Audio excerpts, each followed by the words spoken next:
Hi everyone, welcome. When you're joining, let us know where you're joining from. Let us know your type and your profile. That's always fun to hear, and especially we're going to be talking about that a little bit today in terms of launching. Ooh, hello from South Africa. That's a journey from where we are.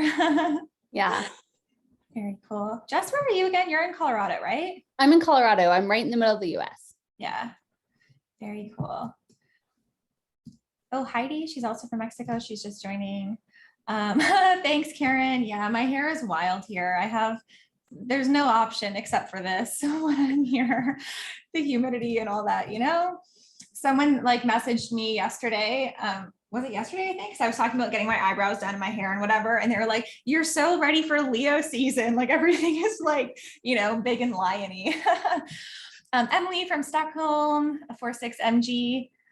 Also Colorado, 4.6 generator, cool. PEI, hi Steph, 3.5 emo manifester. Karen, Boston projector, cool. Your 3.5 sacral generator, Tarita.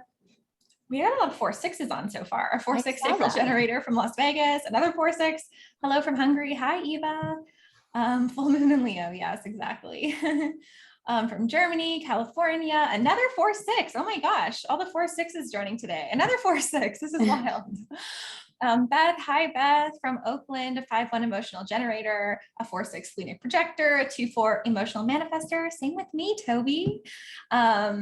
Rochelle from Vancouver, 6.2, Germany, a 3.5 MG, a 2.4 MG, a 3.5 splenic projector. Oh my gosh, so many people. Okay, I'm not going to keep reading because it says like 25 messages. But thank you so much for everyone who's joining. It's so fun to scroll through and see everybody. Thanks, Gabby. Nice to see you. It's been a while. Okay, cool. So we're recording. Obviously, today we're talking about launching in business. I've been, wanting to share some classes around human design and business for a while, and there's just been so much resistance for some reason for me. And I was like, oh, I know lots of incredible people who are already doing this, that have like incredible programs and stuff. They're experts in this area. So yeah, Jess is someone I met last year, one of my HD school students, and we've become friends, and she is a launch expert. I'll let you introduce yourself a little bit more, but has some really interesting ideas for how you can merge human design and launching and business together. So I'm so excited for us to get into that today. I love my voice note relationship with you, Jess, and like always talking about all the things and the launches and the business. And it's just so cool. So I'm really excited to share you with everybody and to have everyone meet you if you don't already know Jess. So with that, I'll let you kind of take it away. We'll go from there. Yay. Hello, everybody. My name is Jess, and I joined HD school almost exactly a year ago, actually. It was like the February launch of 2021. And at that point, I knew a lot about human design, but I was like a Google expert on human design. And I knew a lot about my own human design because that was something that I actually discovered back in 2019. I'm a 1-3 splenic projector, and I was feeling very out of alignment in my business. And I'll share my screen here in a second and get more into my story. But I was operating my business completely out of alignment with my design because that's what I was being taught to do. And I see so much black and white absolutes when it comes to marketing, growing a business, like you have to do it this way, you have to do it this way. And those rules really come from people who don't understand that we're all different. And so I think that like really kind of breaking the mold and realizing that there are no absolutes, and that the way that you're designed to run a business and launch your products is really unique to your own human design. So that is what we are going to be talking about today. So like Katie mentioned, and you guys, can you see the launching and alignment slide? Yeah. Okay, okay. So like Katie mentioned, I am a launch coach. I actually kind of fell into this work after I had a blog way back when like blogging was a big deal in like 2010 and 2011. And I grew an audience with my blog. And then I started serving that audience with monthly accountability groups. It was a health and fitness blog. And I was selling those using 5-day challenges, even though I didn't realize that's what I was doing. And so it wasn't until I like opened my eyes to this whole online marketing industry that I realized that I have already been launching for like a decade now at this point. And I realized that like I had a bigger expertise in what I was doing than I realized that I did, which is kind of a big projector energy. And so really leaning into what I was naturally good at is what made my business completely explode. So I teach people how to like turn their expertise into a marketable skill. And I'm actually curious if you have a digital product, online business, coaching program, etc. Let me know in the chat. Like, do you have an existing online business, or is this something that you are looking to maybe learn more a little bit about? I'd love to know where you guys are at with all of that. Lori has an existing business. That's awesome.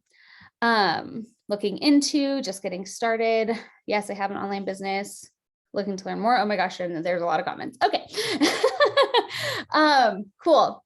So I will make sure that this is relevant to whether you have an online business already or if it's something that you are looking to get started with. So hi, I am Jess. Like I said, I'm a 1-3 splenic projector. I call myself a launch scientist, which if you are familiar with the 1-3 makes complete sense.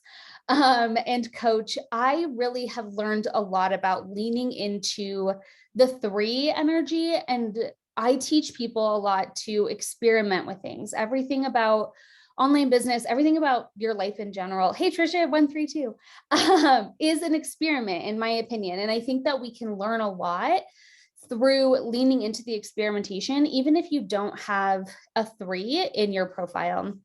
And so I call myself a launch scientist and a coach. And in case you are also familiar with Enneagram, I am an Enneagram 5.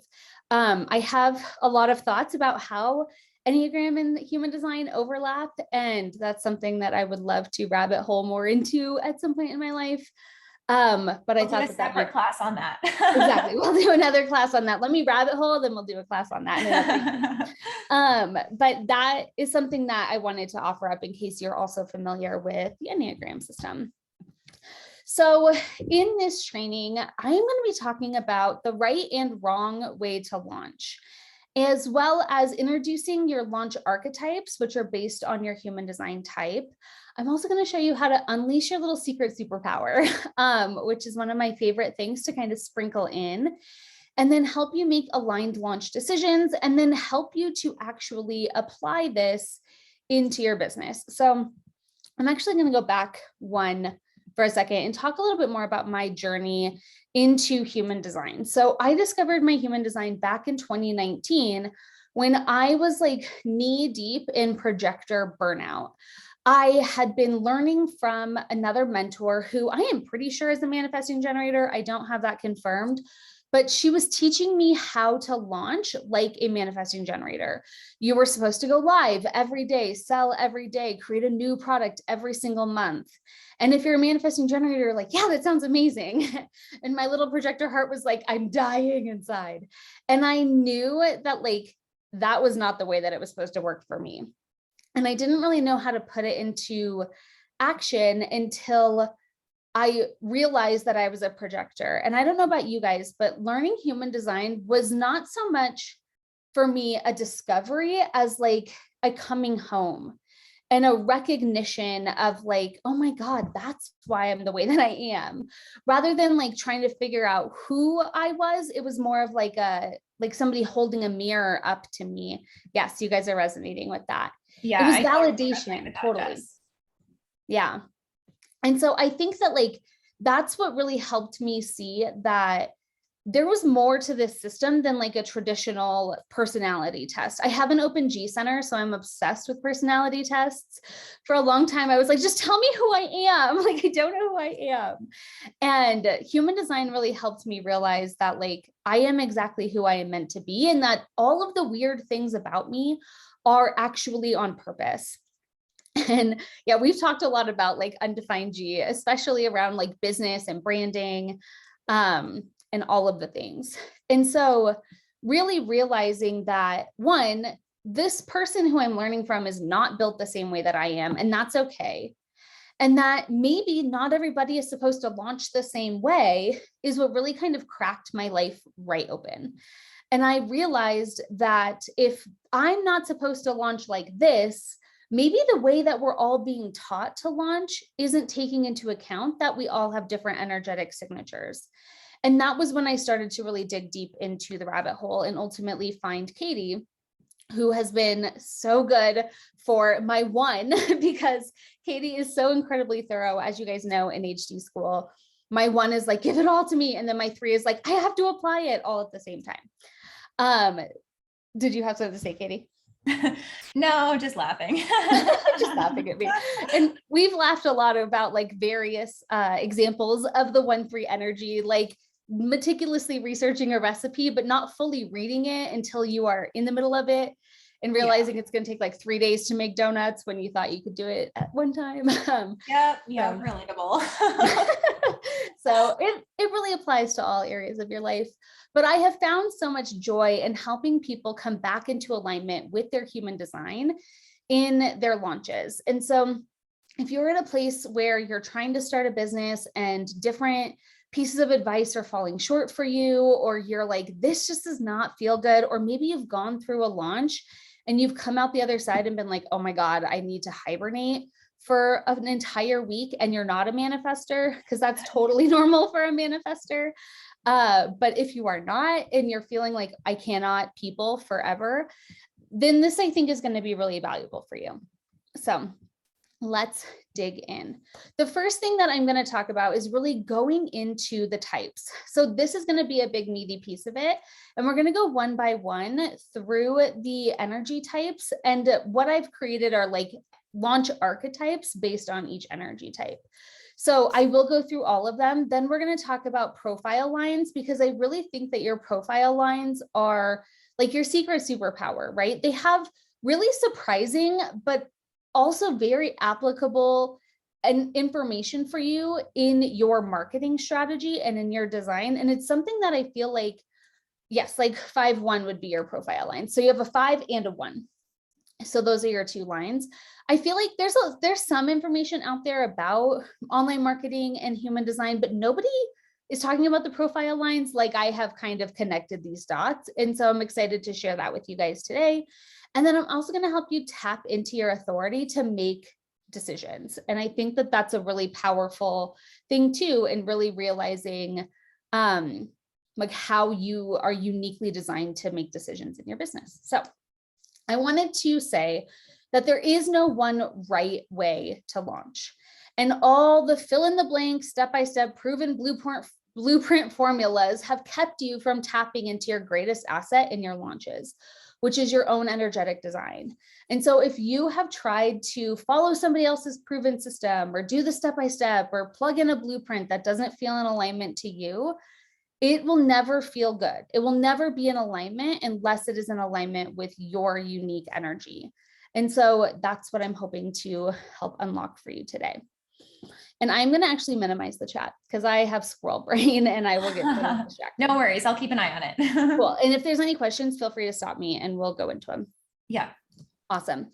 So when it comes to launching, there are these core components that you need no matter your design. And so it is this mix, and we're going to talk about this balance today of understanding the rules so you can break them, and also like putting in a framework in place for what you're doing. And so the 3 main things that every launch has, no matter what kind of energy you have, is you have to have an audience.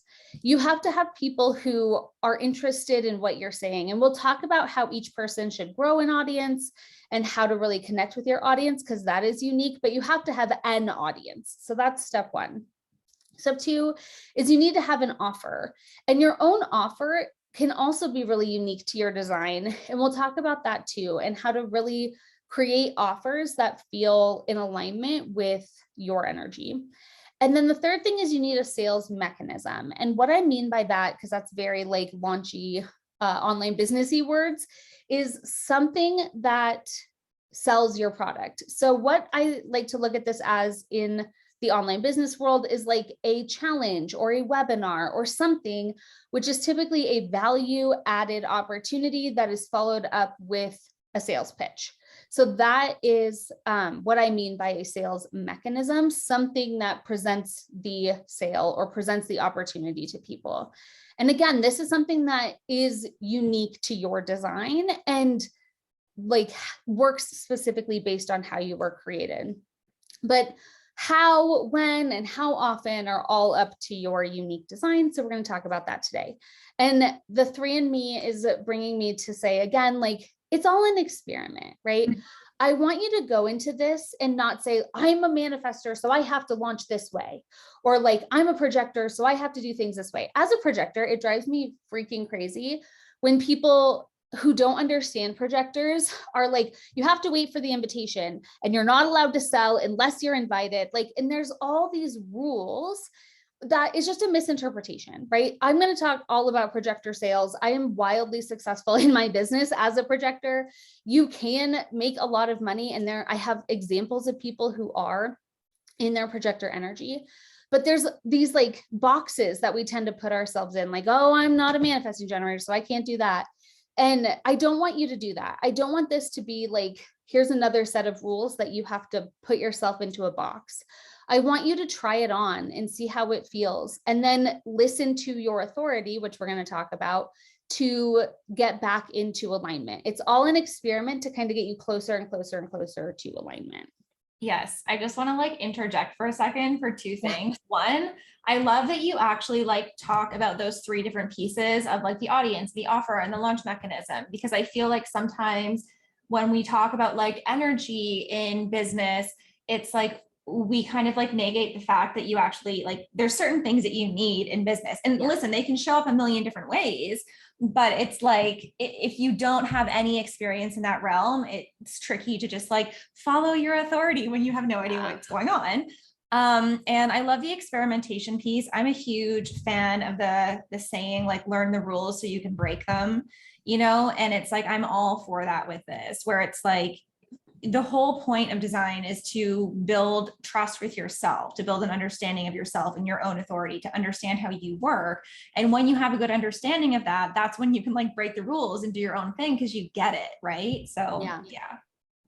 Absolutely. And that's what I want you to take away from this is like, one, I want you to feel recognized and validated that like, hey, if you have tried doing something and it didn't feel good to you, like you're not the problem. Yeah. The launch strategy is the problem. And give you some clues as to ways that you can try to get closer and closer to alignment moving forward. This makes me so excited. I know, I'm so excited too. So the first thing I want to talk about is, what is your launch archetype? Your human design type will dictate your launch archetype. And this is the way that you were designed to show up energetically during your launches. And again, if you resonate with a different, you're like, oh, I want to try that, try it. See how it feels, right? These are not hard and fast rules saying you can't launch a certain way based on your design type. So first, we're going to start with the manifestors. And the manifestors are the visionary. So your launch archetype is the visionary. You are here to innovate and start something new. You're the one striking the match, right? Whereas generators are here to respond, either manifesting or regular. Manifestors are here to respond, but not to physical human life, but to their intuition, right? To the guidance that they're getting from spirit, and take action on that. And so manifestors are not here to wait. They are here to trust their urges and take action. And so what I like to recommend for manifestors is to make a plan, but keep it loosely held. And so and this is something we've talked a lot about, Katie, like having quarterly, an idea that like, hey, I'm going to launch quarterly. I'm going to open up my program 3 or 4 times this year. And then paying attention to the urges as to when specifically, how, and what that is exactly going to look like. Yeah. And so rather than saying like on December 31st, you decide I'm launching February 15th, April 10th, and July 15th, like instead of that, just saying Q1, I'm going to listen to my intuition and see when the right time is to initiate this. And when you do that, really listening to what you're feeling called to talk about. And that's something that I love about you embodying your design in your launches. And as you guys know, Katie is a manifestor and she's a perfect example of this. Like, it is not the same every time, right? I wish it was. Well, right. And it's so funny because like we're conditioned to believe that it has to be, right? Yeah. We're conditioned to believe that like I have to send a certain amount of emails and I have to do it this certain kind of way. And sure, there are things that can help you, but at the end of the day, like what is way more potent is being in alignment with your energy and trusting that like following that is the only strategy that you really need. Mhm. And so one of the biggest things that is really helpful for manifestors is being in that teaching energy, right? Your strategy, I actually think that Ra got this wrong. Your strategy is to listen to your urges, not to inform. That's exactly what I say. It's like informing is a strategy for everybody else. Like, what are you supposed to be informing about? Your urges. So it's like you need to listen to your urges, you need to let those come through, and then you need to inform based on that. It's like the informing as a strategy. I'm like, no, you're missing the entire first step. Right, totally. And so trusting your urges, listening to your urges, and informing your audience of the urge. Mhm. And so I like to think of this as like somebody who is like vlogging their life, right? Like somebody who's like live blogging what they're doing. Mhm. And by informing your audience what's coming through for you and what you're creating, it really puts you into that educator energy for your launch. So your launch strategy, I think a masterclass or some kind of combination of teaching and really informing your audience is a really potent way to be like, hey, you guys, we're doing something completely brand new. This is completely innovative. And I'm going to walk you through this process. Like, that's what gets people on the edge of their seat. They are looking to you to be the visionary, to create new things. Do you know Steve Jobs' human design? Because I would bet he was a manifestor. I feel like I knew it at one point, but I can't remember. He might be. Let me look it up. Yeah. That would be my guess because he was on the cutting edge, like always thinking of new things, think different, start new things. So I would not be surprised if he was a manifestor, but that's really like the energy that you're here to do, is to create new things, innovate what is already existing, and then inform your audience that this is the new way that things are going to work. And you're here to change the way that they're doing things. Mhm. So like I said, plan to open enrollment quarterly, but listen to your urges, see what's coming through for you, because it will, and trust that it will, right? Yeah. Trust that it will come up for you. And just to share like some of my own experience as a manifestor, you know, like I've really learned, even though it's hard, I really learned to trust that like it will come when it's time for me to do this. And so it's like, you know, I have usually, like Jess is saying, a rough idea of like, yeah, like I'll probably launch something like around this time and like probably a couple more times this year. I don't really know when. So I'm sorry to everyone in my audience who's like, when are you doing this? And I'm like, I don't know, whenever I get the urge. But what I find is like, I love teaching. I love being generous. I love sharing information with people. That's a big part of my design as well. And so it's like, I know that that's likely going to be part of how I launch.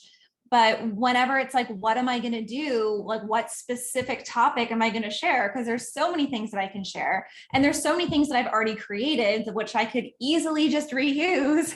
But usually what happens is like, I'll get this, like, honestly, it feels like a voice just comes into my head. And like, so I'll give an example. So with my most recent launch in January, I was on the plane home from Vancouver at Christmas time. It was like 3 o'clock in the freaking morning. I couldn't sleep. And all of a sudden I just like got out my phone and started typing in my notes, because it's like, okay, January 15th, you're going to start your boot camp. It's going to be on the gates. You're going to go through all of them. You're going to do it by circuit, because you're going to talk about that. You're going to help people understand the conflicts that they have within themselves. And then like it was just so clear of like, this is exactly what's going to happen. And it feels so strange. Like it literally feels like someone just like came into like the room or like my brain, and it's like, this is what's happening, like boom, boom, boom, boom, boom. And it's just like, oh, okay. And then it's interesting because after a point, I feel like it dies down a little bit, and then I can notice it switch into my my brain, like my thinking mind, that's like, oh well, you saw an Instagram ad a couple of weeks ago that was talking about doing paid launches, so maybe you should have this be a paid thing and have people pay to do it instead of just, and it was just like, no, that wasn't what the urge was. Just follow the urge, you know. Not I here to don't need respond. yeah, exactly. I don't need to mess it up with my own thought. Like, let's Yeah. just keep it pure, follow the urge, you know. And I what- actually, sorry, go ahead. go ahead. I was going to say, remember the launch that you tried to plan it all out last summer? Yep. And you ended up like scrapping it and being like, Yep. I'm not launching right now. I have to wait. Yeah. And I think that's such a good example. Yeah. Yeah. So last May as well, I was like kind of overworking myself. I was creating a whole bunch of stuff. I wasn't really giving myself time off, which manifestors really need, like really, really, really, you need to have time for the urges to come through. And I like everything went wrong. Like every link broke, just everything it was my fault, you know, 100%, because I wasn't in alignment with myself. And I was like forcing this when I was really exhausted. And it was just like nothing worked with how I wanted it to. So I was like, you know what? Screw it. After a day, I closed the doors and I was like, we're not doing this. I'm taking a week off and I'll launch when I feel like launching again, which ended up being probably, I don't know, 2-3 weeks later or something like that. And then it was great. But it's like, again, really listening to your energy and respecting that. Yeah, absolutely. Yeah. And I think that, like, to go to your point, like, what should I create it about? You're not here to repurpose. So repurposing and creating something that you can use again and again and again is not the vibe for you. You are here to create something new, to trust that spark of intuition, and to really like move forward with constantly innovating, rethinking, creating new things. Yeah. Which can feel annoying because you're like, why can't I just use the same emails? No, you're here to write the emails as they come channeled to you. Yeah. And the interesting thing as well with like the boot camp that I did in January about the gates, I'm like, this was like the universe being sneaky, because I thought it was helping me launch HD school, which it did, but it's actually leading to the next thing that I'm creating. And so I'm like, sneaky universe, you know, and you were sliding one by me. That's something else that I wanted to mention too about niching. So the next piece of this is visibility, right? Like it is okay to take a month off of social media. Yeah. Here's a really great example of this. I actually found Katie because I was searching for a human design program. I was ready to invest. I was ready to join a program. And Katie had not been on social media for like 3 entire months. And then all of a sudden she was randomly posting, I think it was the gates. Yep. And I was like, yep, her, like, I just knew. And so your audience does not need to see you be consistent in order for them to trust you. They just need to see you in alignment. Yeah. And so the whole nonsense, like you have to post 5 times a week, you have to use reels, you have to do anything, like that does not matter.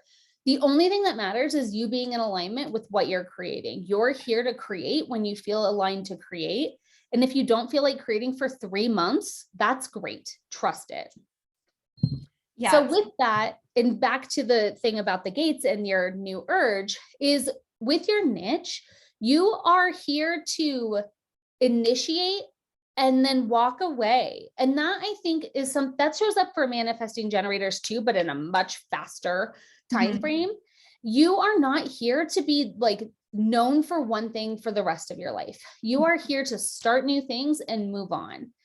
And so allow your niche to change with your new urges. Once something feels energetically complete to you, it's okay to move on. And I think that people who have this manifesting energy, whether as a manifesting generator or a manifester, can feel flaky because that's conditioning that we have, that like you have to see things through, right? It goes back to that, like you signed up for soccer camp when you were 6 and you have to play soccer because you decided. And it's like, you don't have to decide, like you're not married to soccer camp. It's okay to change your mind. It's okay to follow urges and give yourself permission to reinvent yourself when you have new information and new energy going into those urges. Yeah, I love that. And with manifestors too, I find like you really have different phases of urges where it's like, right now I kind of feel like the urges just like won't give me a break, you know, and it's like, oh my God, can you just give me like some time to catch my breath?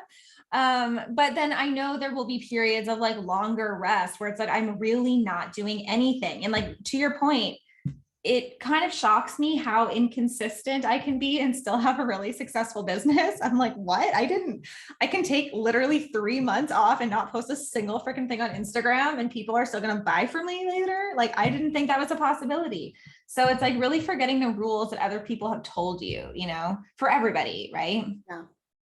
And I think it's because you take that rest that it gives you such potent energy when you do show up. Totally. Yeah. It's about the quality of it, not the quantity for you. Yeah. Love that. Awesome. So let's talk about projectors. Mhm. So I am a projector, which I said, and I have created the launch archetype of projectors as the lighthouse.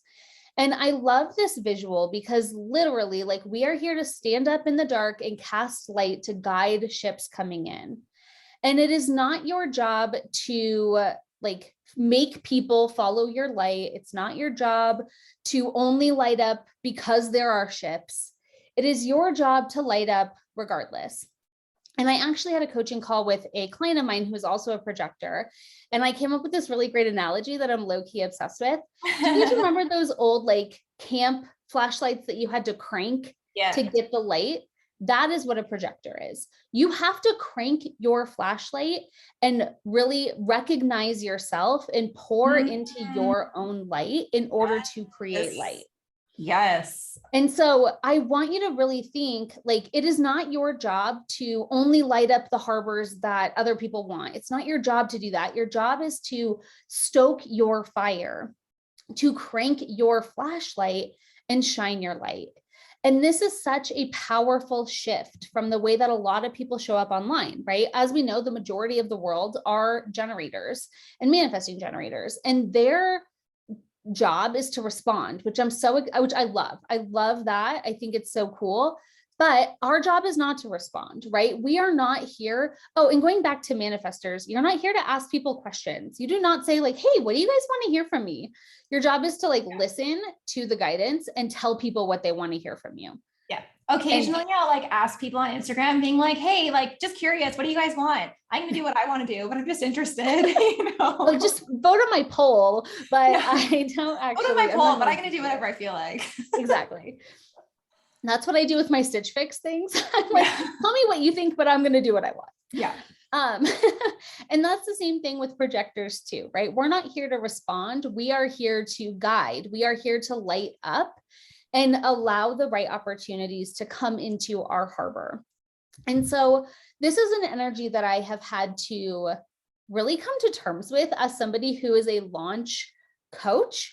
But I fully believe in my deepest core that projectors are designed to have rolling enrollment opportunities, have a program on Evergreen.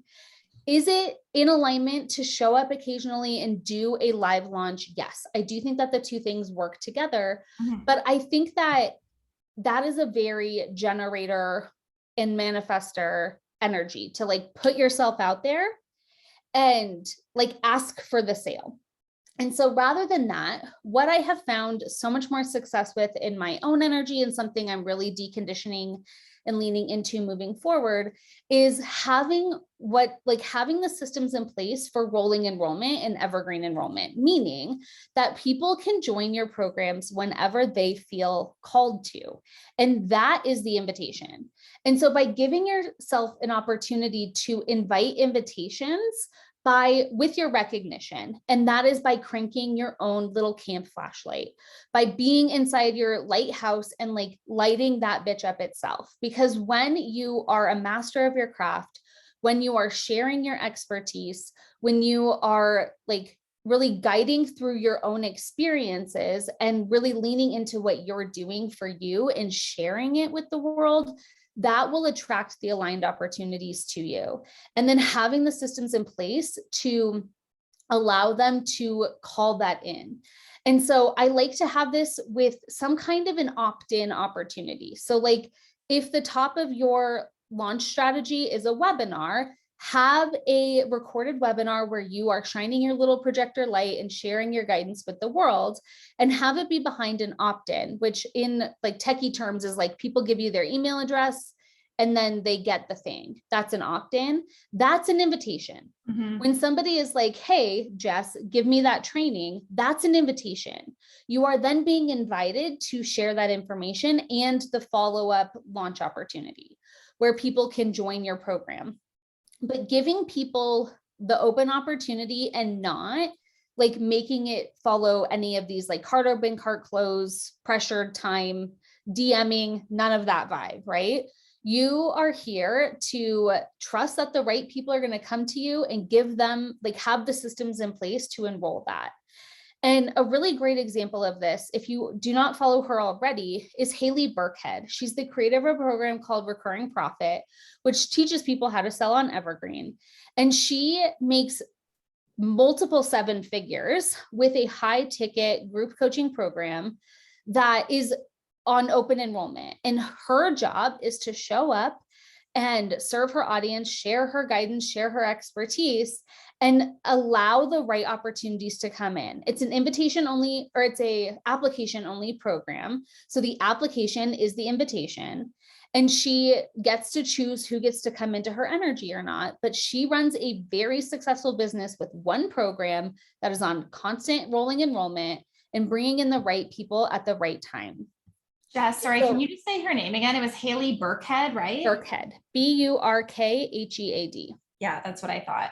And Yep. someone was just asking, like they heard that you, as a projector, you have to have an invitation to start your business. What's your thought on that? No. I know what it is, but Yeah. The invitation is going to be listening to your authority, right? So for me, the invitation that started my business was my damn spleen yelling at me. And it feels much like, I'm sure, your manifestor guidance feels like, right? Mhm. It's this thought that you can't get out of your head for me. And I'll talk more about authority in a minute, but it's this like, oh my God, should I do that thing? No, that's crazy. Here's an example that's not business related where my spleen came to my life. I canceled my wedding and moved it up by 6 months. And I did this because my grandparents were going to be in town. And I just knew my little spleen over here was like, hey, cancel your wedding. And I'm like, hey, I've spent thousands of dollars on this. I'm going to lose the deposits. I can't cancel my wedding. And my husband is also splenic. He's a splenic manifester. And he's like, no, you're right. We got to cancel it. And I'm like, okay, we canceled our wedding. Everyone thought I was pregnant. By the way, I was not pregnant because we canceled it and we moved it to 2 weeks later. I was like, all right, in 2 weeks, we're getting married. And we got married and my grandparents were coming into town for their 50th wedding anniversary. My grandpa passed away a few months later and he would not have made it to my wedding. And my spleen was like, your grandpa needs to be there, get married now. And I trusted it. And I can see so many things in my life where that was that was the invitation, right? Yeah. Same thing with starting my business. Like, hey, you should offer a challenge about challenges. And I was like, that seems crazy, but okay. And then here we are now, right?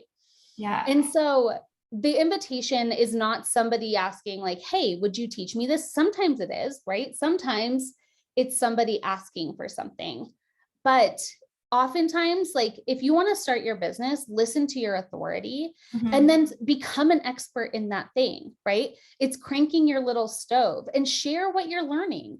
Yes. Share as you're going through it. And that will lead to the opportunities to serve. Does that make sense? Yeah. I'm a big fan when it comes to projectors, the idea of like, build it and they will come.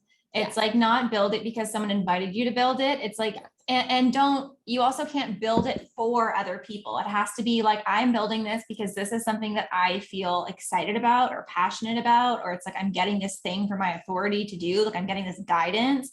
It's very different from doing something for recognition. It's like, I just want to do this. Like, this just feels so good to me. And it's not doing it for other things. It's like, this is just the right next step. And it's like, you don't need an invitation from someone else to do that. I really believe projectors need well, and I mean, traditional human design says this too. It's like the invitations are for the big things. It's not, and starting a business, I don't even think is a big thing when it comes to invitations. You don't need an invitation from someone else to do this.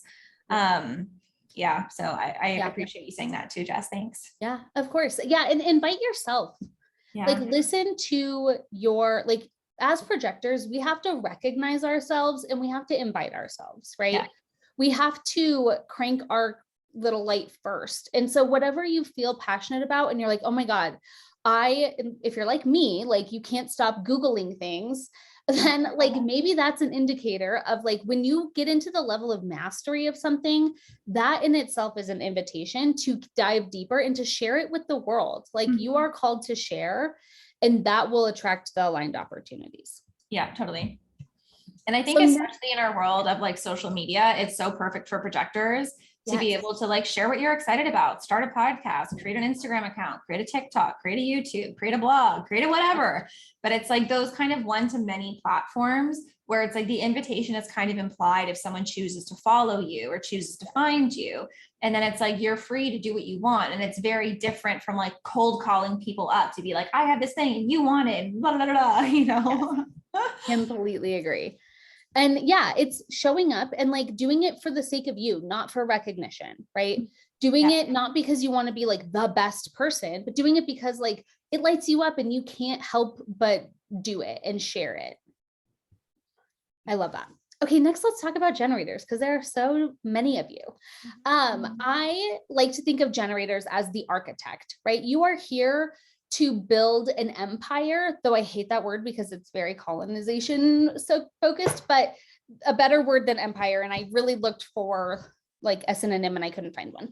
But you are here to go both deep and wide, and you are here to be known for a thing.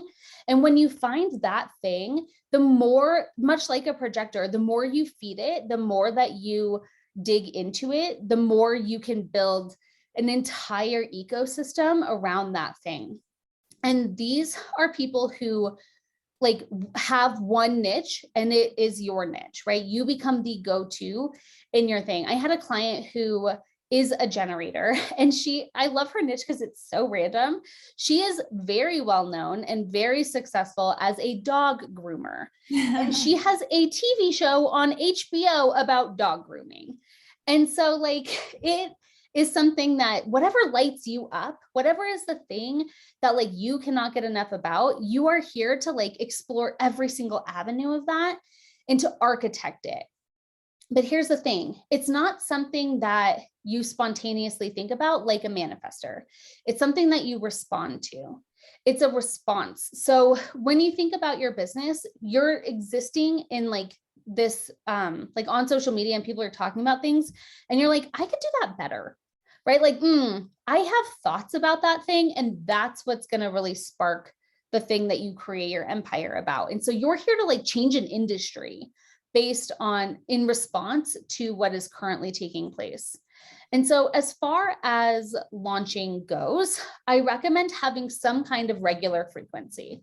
Quarterly is really great, though there are some generators who have like massive businesses, which I have examples of that I'll share in a second, that launch once a year or twice a year. But whatever that frequency looks like for you, having a regular frequency is going to give you the space to show up and serve your audience. And so like I was saying, your authority is to respond. And the way that I like to think about this, and we talked about this on our podcast together, is like generators or people, manifesting generators or generators are dessert tray people, right? You need to see all of the desserts on the tray to pick the right option for you.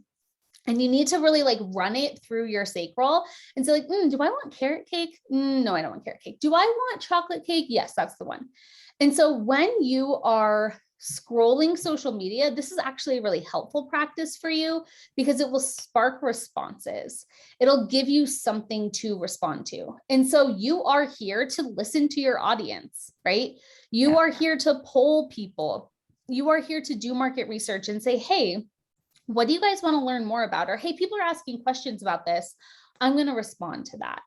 And so when you're picking your topic, I recommend picking something that people are asking you about or something that you saw that you have a sacral response to. And your best and most successful launches will be a response to your audience.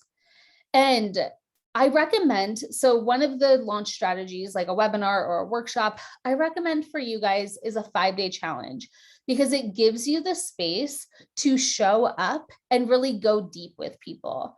And so you're going to give yourself the time to be in your energy for a good long runway. You have the energy to do that, where like non-sacral people are like 5 days.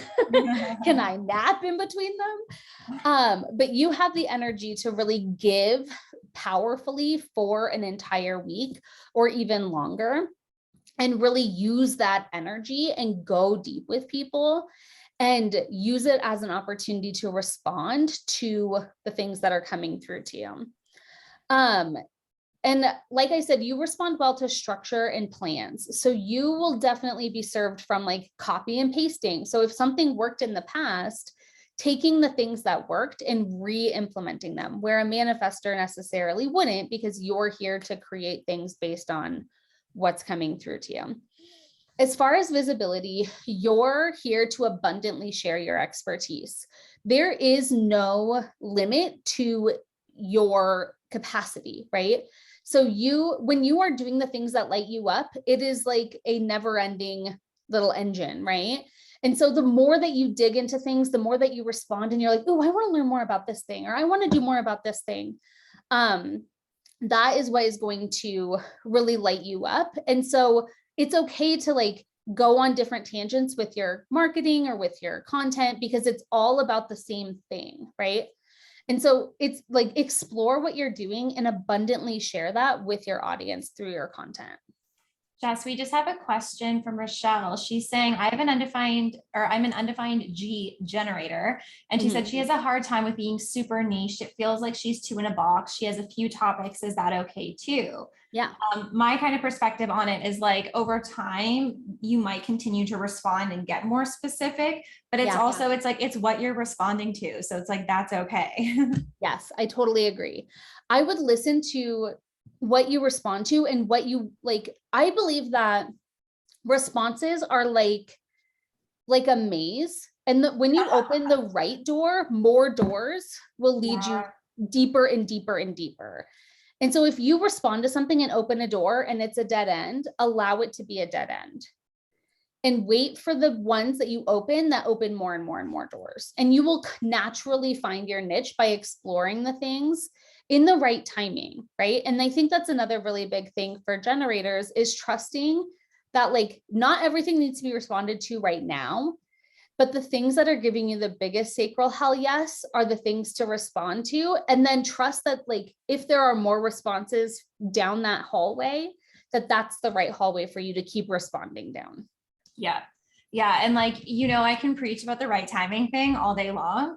And like, really for all types, I find it so true. Like, you might be responding to the exact right thing, but the timing is just a little bit off. And it's like, you can wait. It's okay. We don't need to be in such a rush all the time to do everything. And it's also okay to go ahead with it and get it wrong and have it feel totally off and be like, oh, okay, well, I learned some lessons there. Let's do this differently next time. Right? Yes, absolutely. Beth is asking, what about emotional generator? She says she needs lots of time to build launches. Yeah, I think that's okay. Take that time, but also like know that your emotional response doesn't take that much time. And when you start to listen to it, like it's a wave, but it does level out. And I think that sometimes if you are an emotional authority, you stop trusting your intuition, right? Because like maybe you make a decision on the high or the low and it completely like is not in alignment. And so you're like, I have to wait. I have to wait. I have to wait. And it's like, once the response is here, feel the authority, right? Feel the wave. And then at some point, like trust that it will level out. And if it hasn't and you end up responding at the wrong time, then saying like, okay, good to know. Like, so a long time to plan launches, yes, but like 3 months is a long time. Yeah. Like really feeling into that is a good long time. It shouldn't take an entire year to plan a launch. Like the world changes in a year. Yeah, one thing I've noticed as well, and maybe I'm jumping the gun here, but with emotional authority is like make a plan of like how it's like, okay, this is what I think how everything's going to go, then sleep on it. Like give yourself a time to plan and then go back to it a day later, 2 days later, because I often do that. And I'm like, what the heck was I thinking? There's not a chance this is what I'm going to do. Like, no way. But if I had started like going into everything immediately, then you end up with like a big mess, you know? So anyways, I won't get you off track anymore. No, you're good. And I think too, with an emotional authority, like you will take as much time to make the decision as you give yourself, right? Yeah. It's like a koi fish growing to the size of their pond. Say like, you know what, I'm going to decide this in 3 days, or I'm going to decide this tomorrow. And like by giving yourself that time, what the waiting does is it presents new information. Mhm. But there's comes a point where like you have all the information that you need. More time is not going to give you more information. Yeah. And so just trust that. And then again, like it's likely that you've been burned and that's why you are feeling like you need a really long time. But the more that you do it, the more you'll find your sweet spot. Mhm. Let me make sure if there's anything else. Oh, and then my examples of this, again, people to look up in the online business world. Catherine Zankina, who's the manifestation babe, is a generator, and she's a really good example of this. She has a very clear defined niche, though she had for a long time different offers within that niche, though I think she still has a few different offers, but really seeing like how she has created an empire and been the architect of that vision. The other thing that I love about the architect, I was gushing to my husband about this one because I loved that came up for me, is the architect is not the creator of the vision. The architect is who maps out the vision. And so it is a response job, right? Like the architect is somebody who can see the greater vision in response and then map out the entire thing. Mhm. And so really like owning that it is a response thing. Like it's okay to not like your ideas and what you feel lit up about come from external stimuli. They're not necessarily going to be the voice in the shower at 3 o'clock in the morning, like telling you to cancel your wedding, right? So, I mean, I was just going to say, unless you're a splenic, but you cannot be a splenic generator. That's not a thing. So you could have a spleen defined, so you still might get like yes, intuitive hits, right? But totally. Yeah. But really trusting like the response thing. And this, I want to talk more about this during the authority, but I think that this is relevant here too, because I'm going into manifesting generators. No matter what, trust your gut. Like I feel like that could be a mantra for generators. yeah. But here's a good example. Like if it was dark outside and you turned down an alleyway and your gut was like, don't go down that alleyway, are you going to go down it just because someone told you to? No, right? You're going to listen to your gut. And so when you are launching, if you start doing something and your gut is like, nope, do not say like, well, I'm going to do it anyway. Like, no, there could be a murderer down that alleyway. Like listen to your sacral, like listen to that gut response. And oftentimes when generators and manifesting generators get out of alignment is when they ignore it, right? When they're like, this doesn't feel right, but so-and-so told me to, so I'm going to do it this way. Like at the end of the day, all decisions run through your sacral. And if it feels sketchy, it's sketchy and don't do it. Like find another way. Yeah, I like that. So let's talk about Mani-Gens, who I have a soft spot for. And I tend to attract a lot of manifesting generators to me. And I like to think of manifesting generators as the problem solver, right? You see a problem, you're like vanilla ice. I see a problem, yo, I'll solve it. Like, because you are here to like recognize things and then immediately respond to it. And you can like, your business can be a really beautiful reflection of that. What I love about manifesting generators is that there are no rules. Manifesting generators can have wildly successful businesses that look entirely different from other manifesting generators. But the important thing is realizing that you are going to do things when the urge strikes. You have that manifestor energy.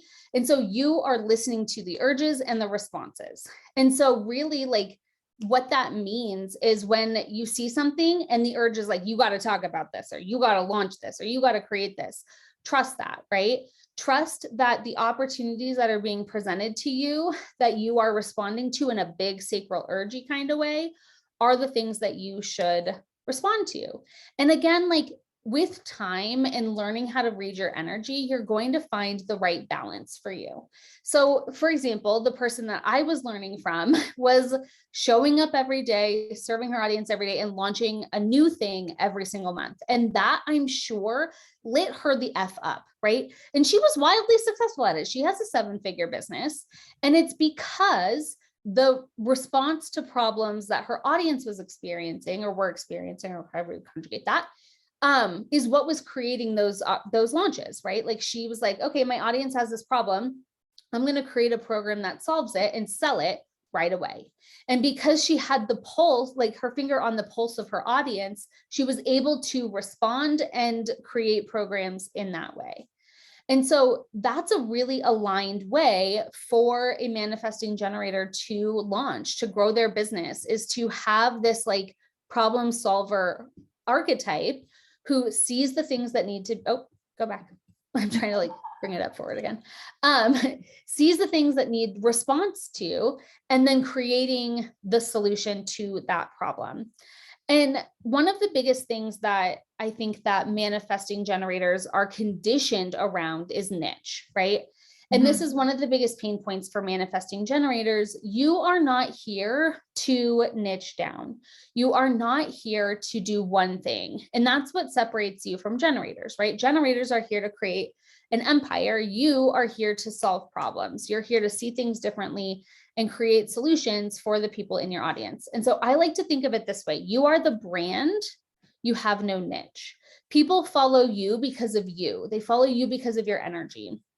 And a really great example of this is Amanda Francis, who she serves like an umbrella niche, right? Like the people in her audience that she has cultivated in her community have things in common. They are women.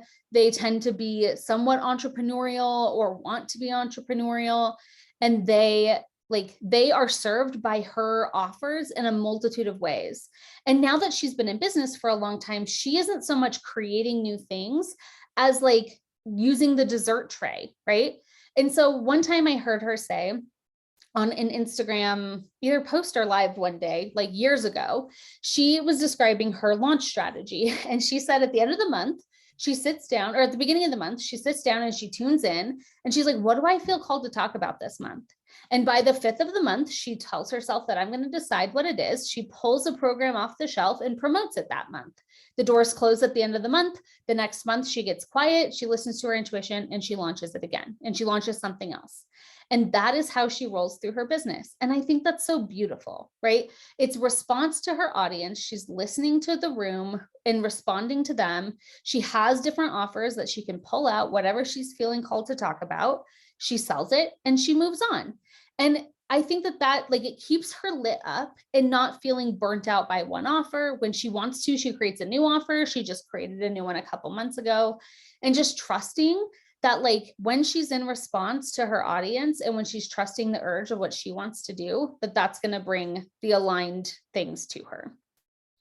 Yeah, we have a couple of questions. So someone's asking so Sheila's saying, this is exactly how I feel. I have no niche or niche, however you want to say it, but therefore, what do I sell? I'm so stuck. So what would be your recommendation to a manifesting generator around that? I love this question. What are people asking you about? What are the things coming up for your audience where they're like, oh my God, you are so genius at blank? Because we often don't recognize our own secret genius. And it's like, hey, can you, like, I would love to learn how you blah, blah, blah. Like, I would love to learn how you find your makeup. Okay, cool. Like when you're talking about the things that light you up, your audience will respond to that. And that will give you something to respond to. Yeah. And so looking at the things that like your audience is asking, the things that people are requesting, that would be your first clue. And then try it. So my question is, what do you have an audience? Like, what have you built your audience around? If you have an audience, like, what are they following you for? Oh yeah, she said she's halted starting a coaching business because she has no niche. Like you don't need one. You don't need a niche. You are the niche, right? You are the person. People want to be in your energy. And especially with a coaching business, it's so individual, right? Like especially when I was first starting out, like I didn't have a framework of like, okay, we're going to coach and I'm going to walk you through these 7 steps. It was like, how can I provide guidance to you? And that helped me get clarity on what I wanted to offer and all of that. Yeah. And so she's saying like, so I just start talking about life. It's that easy. And what I would say is like, as a manifesting generator, it's like you talk about the stuff that you're responding to. So it's like if you have learned something particular about coaching that you're like, oh my God, I love this like particular technique or this thing, like this is so cool. Like I want to like talk more about this. I want to share more about this, then share. And it's like follow the responses of it's like, what do people say to you about that? What gets you excited about the conversations? What do you want to talk about next? And it's like, you need to have permission to kind of jump around a little bit where it's like, I don't know, let's say you're really obsessed with like using like hypnosis and coaching one day, and then you came across someone else and there's a totally different technique. And you're like, oh my gosh, I'm obsessed with this. I need to talk about this. But then people are going to think that I don't actually like hypnosis and blah, blah. Like, no, that's not it. Right. I have a great tip for you. Yeah. I want you to go on Instagram and say, hey, if I were to put together a course, what would it be about? Like if I were to launch an offer, what do you think it'd be about? And ask your audience, because they will tell you, right? There was this meme going around a few months ago that was like, if I did a TED Talk, what would it be about? Right. And that is such a great question for a sacral person, because it's going to tell you what they see in you and you can then respond to that. Yeah. Yeah. Cause they might be like, oh, like I see, like, as you're someone who's going to teach me like how to get healthy. And you're like, uh-uh. And so it's like, okay, cool. That's not it for you. It's like, oh, you're someone who's going to teach me how to like change my mindset to be more whatever. And you're like, you know? And so it's like giving yourself as many opportunities of things to respond to, and then just don't overthink it. Like it's that's where like the tricky part is. Yeah. And Sheila says, I feel like I need permission just to be me. It's true. Like it takes some time, you know, totally. A lot of conditioning around that. Yes, completely. I think that like, if I could hug all the manifesting generators and tell you that you're not flaky, it is actually like a good thing to piece out of things that that don't feel good, right? Nope the heck out of there. It's like the alleyway, right? Yeah. Like, would you keep going down a sketchy ass alleyway if your body told you not to? No. And so if talking about health and fitness feels like a sketchy ass alleyway, get out of there. Like, it is not flaky. It is your energy. Like, it is what you're supposed to do. Yeah. And so trusting that. But yeah, I think giving you something to respond to. So ask your audience, say like, hey, I'm thinking about launching a course, or I'm thinking about putting together a program. What would you want to learn from me? And let them tell you. And also look at what they're already telling you. Search through your DMs. What are people asking you about?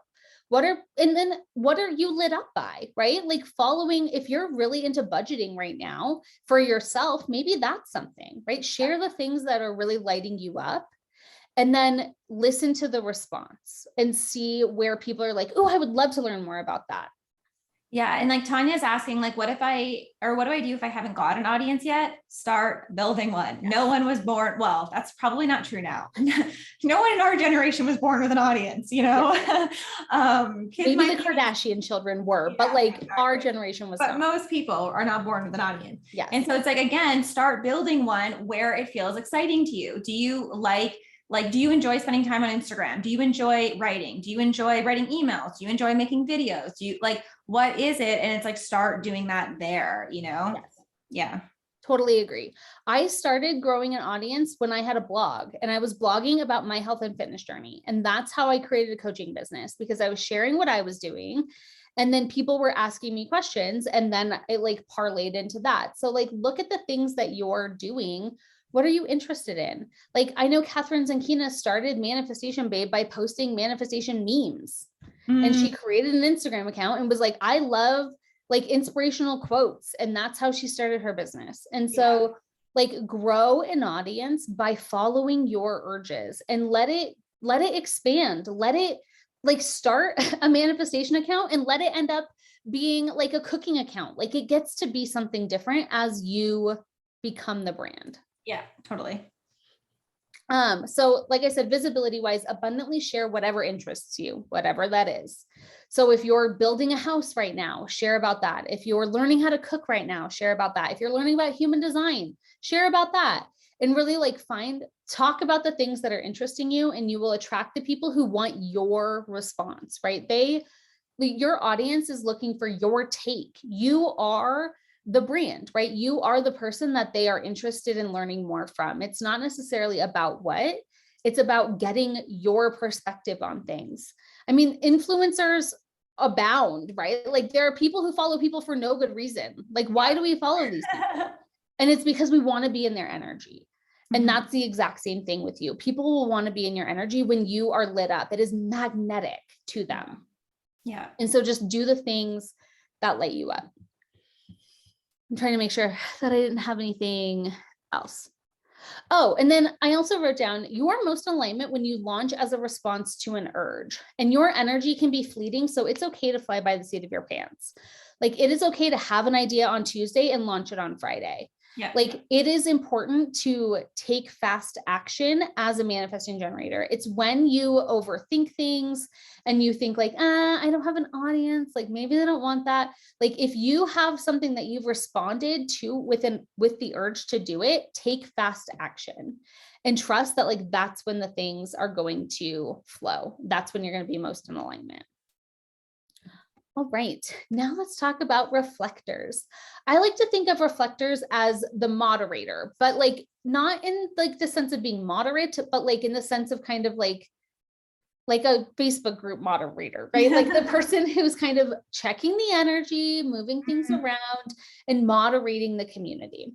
So as you know, or if you've gone through any of HD school, reflectors are here to cultivate community and to really respond to that community. And so your energy is a privilege, honestly, to be a part of. Like people are going to be magnetized to your energy and want to be a part of your community. And so you're here to cultivate a powerful community of people who have something in common, and that may be in response to your energy, right? So again, whatever you feel called to talk about, called to be, and then getting yourself into a community of those people and cultivating this really rich community, and then really like working the energy in that space.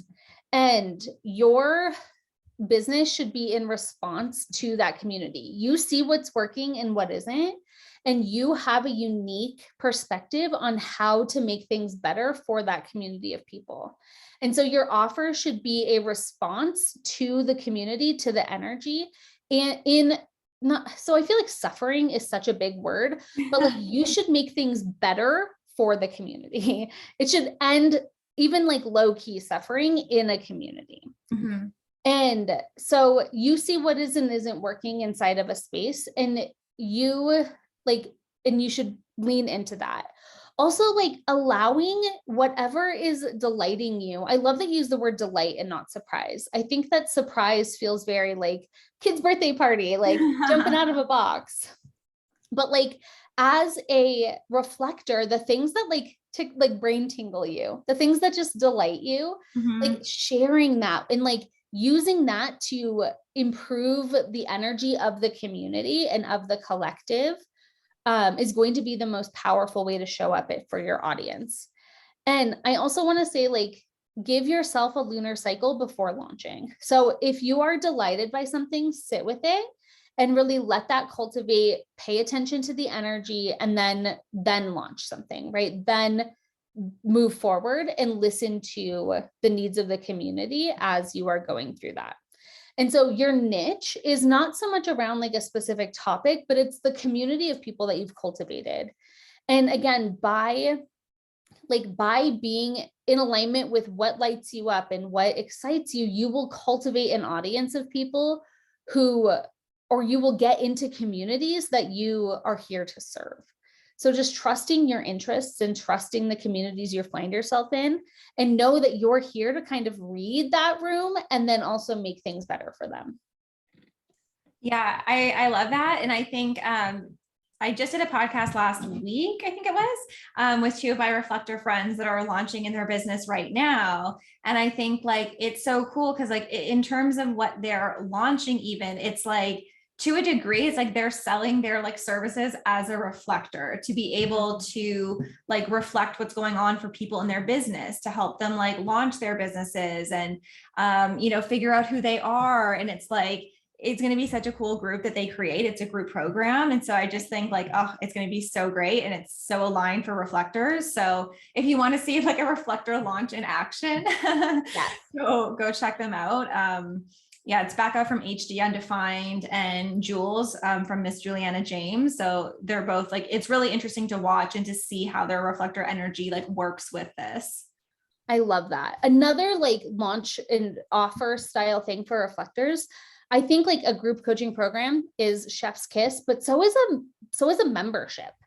Like cultivating this, like, even if it is something low ticket, which I love a low ticket membership, I think they're such a cool business model, but like cultivating this community of people around whatever you can do to serve that audience, I think is such a powerful way to turn your skills as a reflector into a business. And so creating like a paid community, basically like giving people a opportunity to pay to be in that energy, I think is something really cool. And then giving, like listening to the energy of the community and responding to that for like launching it, as well as like showing up and serving that audience too. Any questions about reflectors? I don't think we have any reflectors on the call today, but Oh, cool. I know another thing that we talked about as well, and something to just be mindful of as reflectors, is the fact that you are a reflector and to be careful of who you're letting into your energy, right? Like I know we've talked about this before, like potentially using applications or like having like if you're getting into like a long-term sort of contract or like whatever with somebody, it's like make sure you are okay with being around them and reflecting their energy and like that kind of thing, because it's like the people that you're around and your environment really impact you, right? So Totally. yeah, I think that's so key, and really like not being afraid to like kick people out of your energy and say like be really picky about that. And this is something that's not specifically around launching, but there's this whole world of like being what I call an intrapreneur that I feel like nobody talks about. And I think a reflector would be such a powerful coach within somebody else's community. Right? Like really showing up and like holding community inside of another person's program and helping them see the areas that could use improvement and coaching the people within that community. That in itself is also a business. Like I think that we think that to have an online business, you have to have like a personal brand and be the head of something. But like that is a service that you can do that I think would be so in alignment for a reflector to really look at the energy in a group and like help identify the things that aren't working and like coach that community. I keep doing this with my hands, but that is very much like what I feel about reflectors, like this community and holding them in that space and like really helping make other people's programs even better. Love it.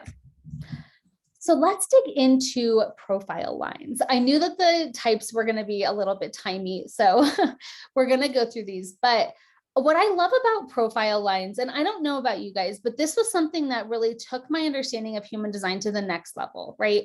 It really helped me understand these like personality archetypes that I fell into that really took my level of personal understanding even deeper. And I think that we can really take these and apply them to our business and apply them to the way that our energy is designed to work in a unique way.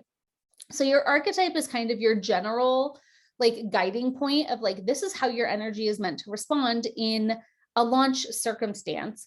But when you apply these little secret superpowers, that's when things really take off. And so I'm just going to go in order, but each of these has a really clear thing to plug in. And if you haven't gotten to this point in HD school yet, you have two profile lines, and it's the thing that's like two numbers with a slash between them. One of them, the first number is your conscious profile, and the second number is your unconscious profile. And so these are both energies that you have access to, but one of them you're probably more aware of, and the other one, it's probably more subconscious. And so this is such a cool thing to really recognize and then use in your business. And I'll get into the specifics as we go. So like I said, I'm a 1-3. And so we'll start with the 1, which is the investigator. So if you have a 1 in your profile, either first or second, you need a plan. You need a strategy. You need to research the plan. And that's something that'll really help you feel secure in your launch. Ones are a foundational number, and we need that like foundational security. And so having a plan is going to make you feel really good about your launch.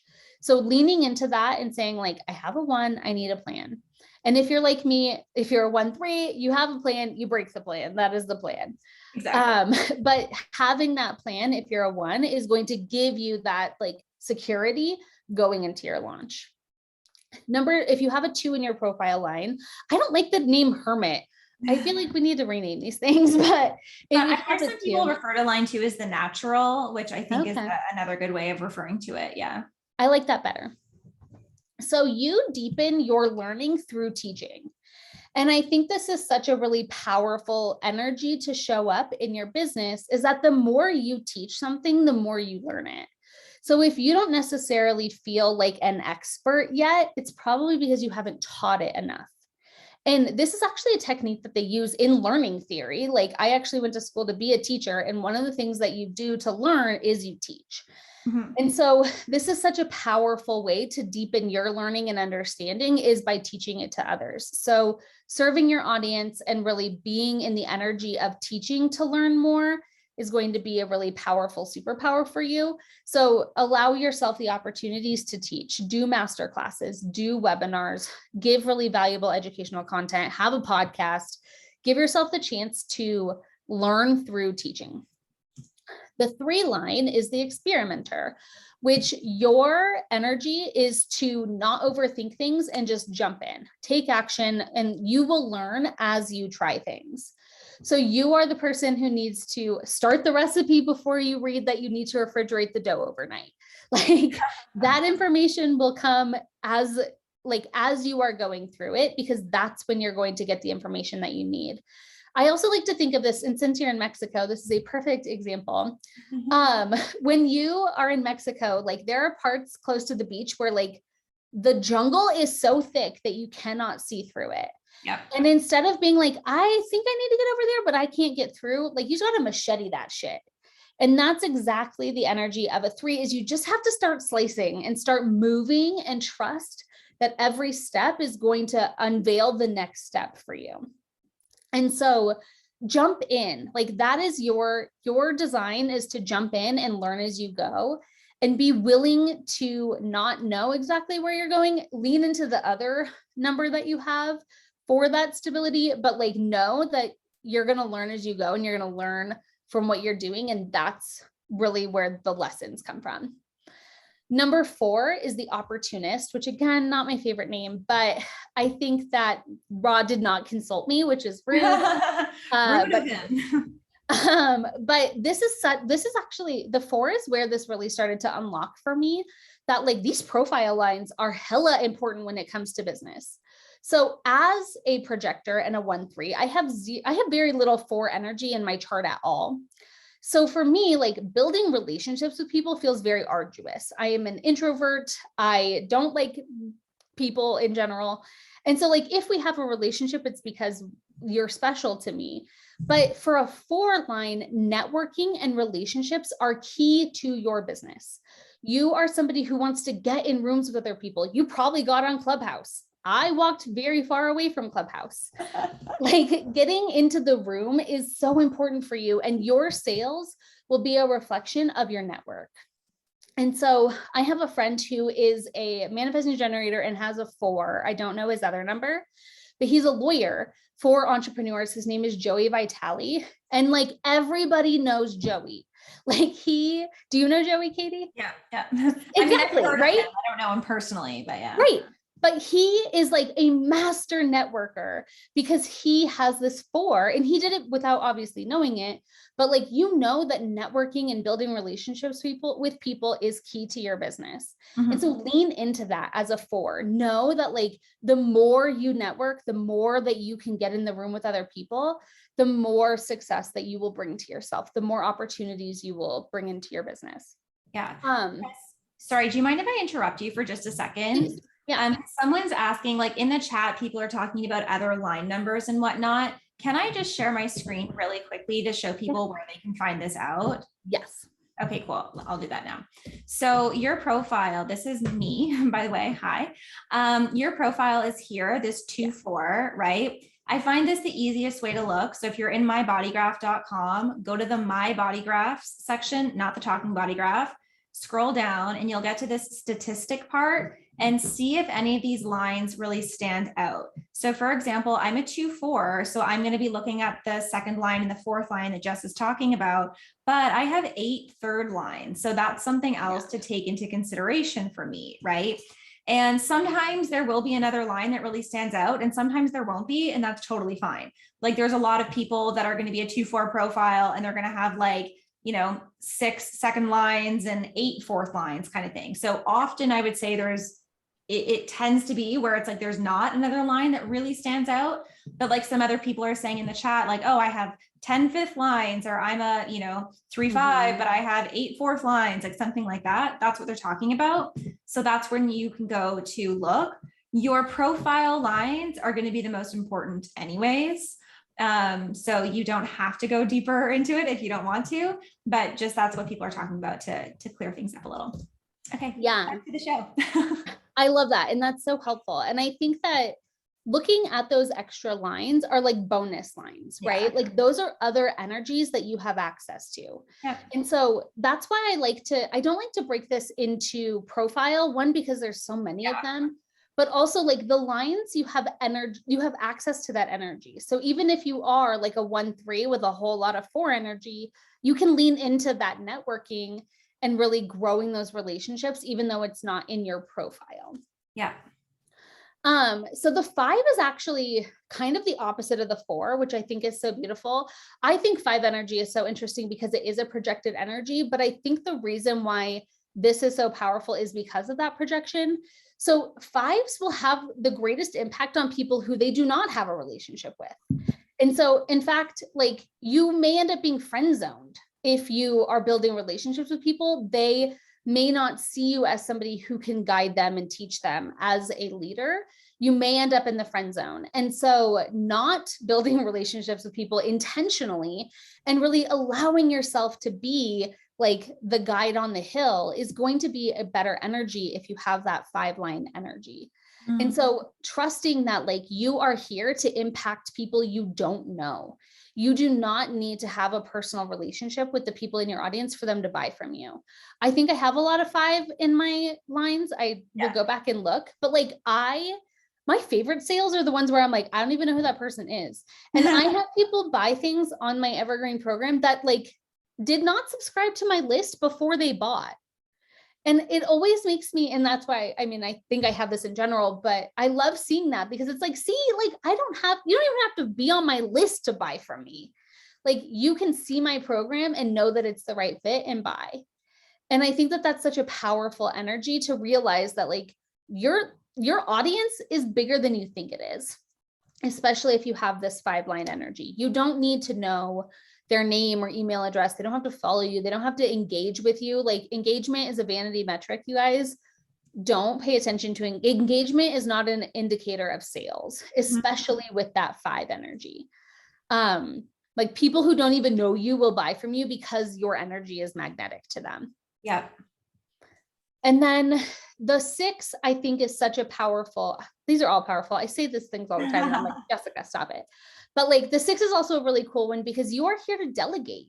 You are here to own what you're here to do and then allow other people who are geniuses at what they do to do what they do. And so it is safe to lean on other people. It is safe to bring other people in, like we were talking about with like bringing a reflector into your program. There are certain things that like delegation is going to free up your energy to be in your 6 energy. And so leaning into that and not being afraid to trust other people and delegate things to other people is going to be a really powerful way to use your energy. Yep. Awesome. So anything else to add about profile lines? The one thing I would add about the line 5s is like the other name for the line 5 is the heretic, right? So you're often people that have like hearsay where it's like you go against the grain with your messaging, right? And 5s are often really great at selling different perspectives or different ideas. And I don't mean selling as in sales, but like, sure, that's part of it.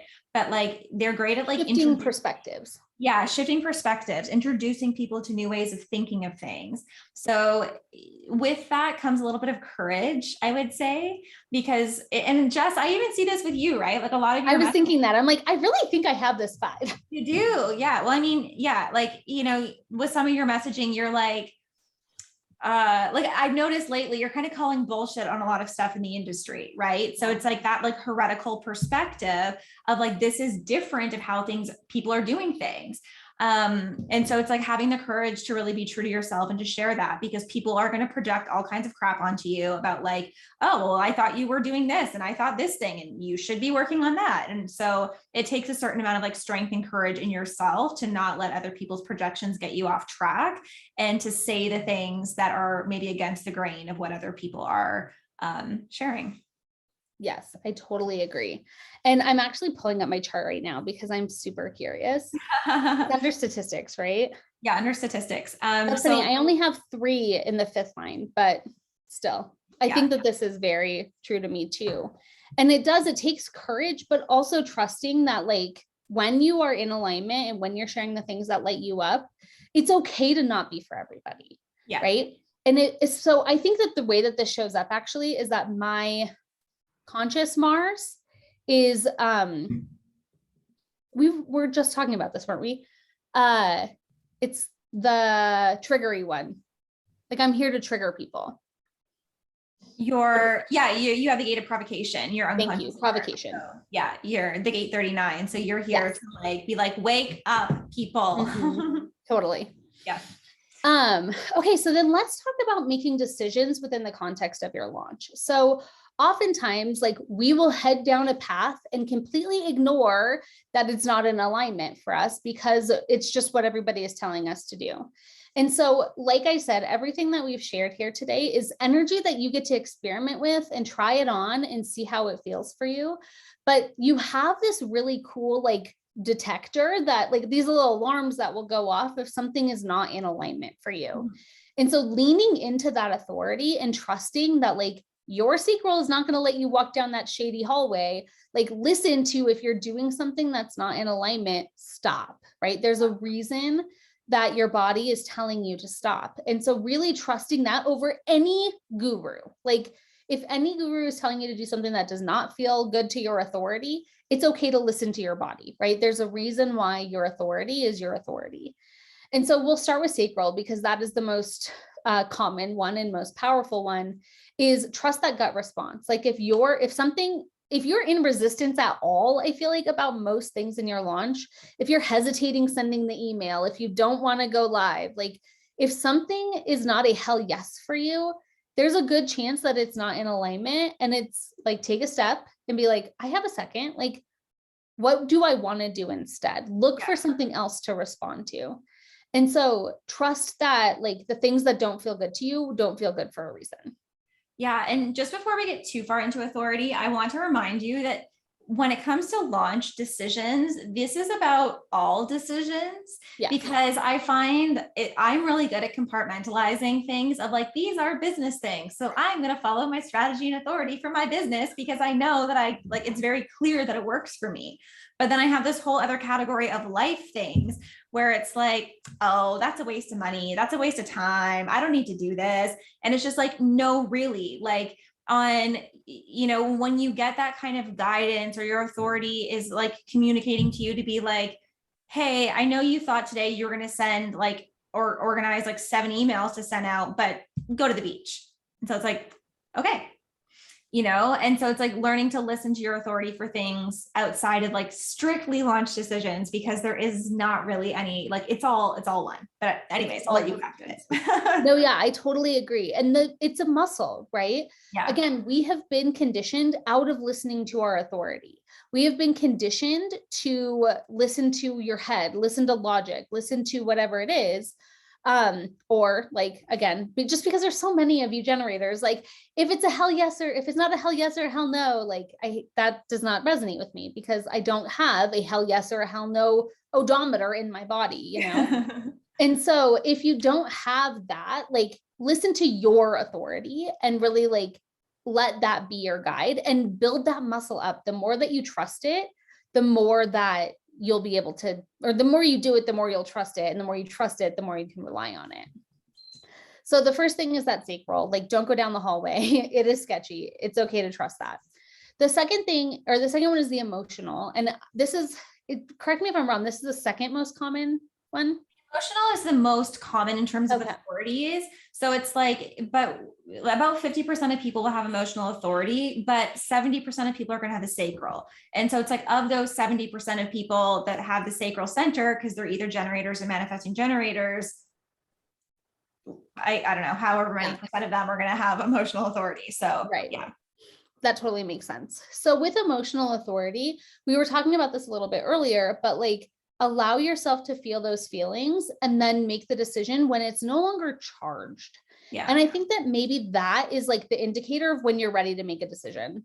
Yeah. And these are the people who send the scathing email and then the next day are like, sorry, like I feel way better about this now. Yeah. I kind of joke that with like emotional authority, which is what I am, it's like if you're on an emotional high or an emotional low, you're basically drunk, right? Like you are not a responsible, coherent person. Your senses are being sort of tainted. So it's like, let's not do anything while we're super emotional, right? Yeah. No, I love that. And I think just using that barometer and like check yourself, like, is this emotionally charged right now? If it is, then I'm going to let it sit there. And when it no longer feels emotionally charged, when you're no longer like on the keyboard or like sobbing, like that's a better place to say like, okay, like what is the best decision for me?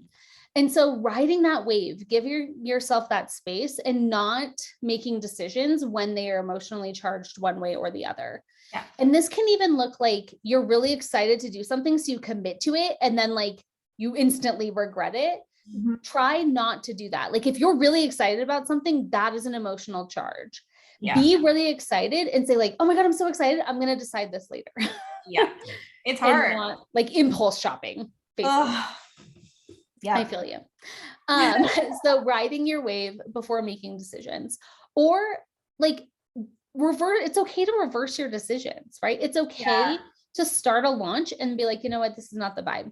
Yeah. And so don't follow through with things that no longer feel in alignment for you just because you've been conditioned around being flaky, right? And so it's okay to change your mind. It's like, try not to make decisions when they're emotionally charged, but if you did, it's okay to change your mind. The next one is splenic, and splenic is what I have, and it's a deeper inner knowing. There's some people who say like to really listen to this, get quiet. For me, I like to take a shower. Mm-hmm. Like I hear my spleen the best when I am in water, which I think is because like your crown chakra, like water activates your crown chakra. So I have kind of conditioned my spleen to talk to me in the shower. So when I don't know how to make a decision, or when I have a big decision to make, I take a shower. And I know that by the end of the shower, I feel like by the end of the shower, I will have a better idea of what the right decision is for me.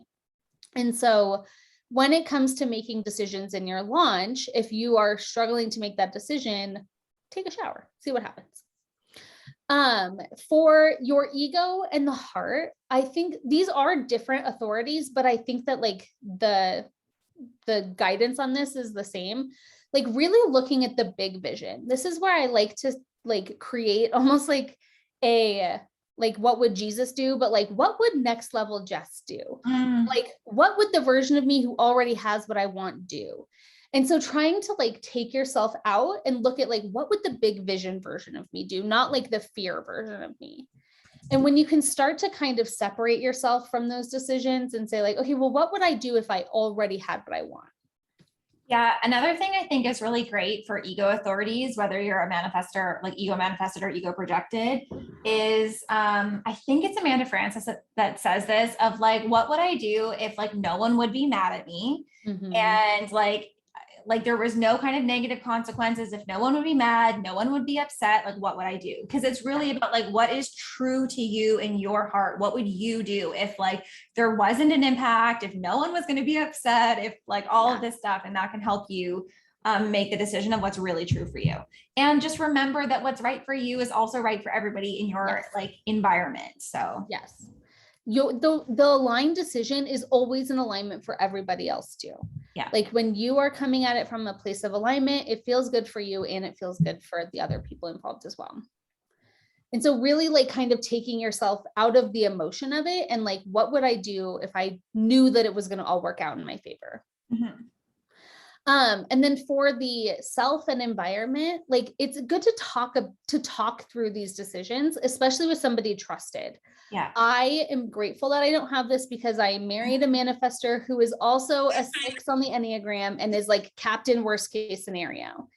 And so anytime that I want to talk through something, like he's going to present with me every way that it could go wrong. Don't talk to that person through making decisions. That is not helpful. No. I love him. He's not helpful.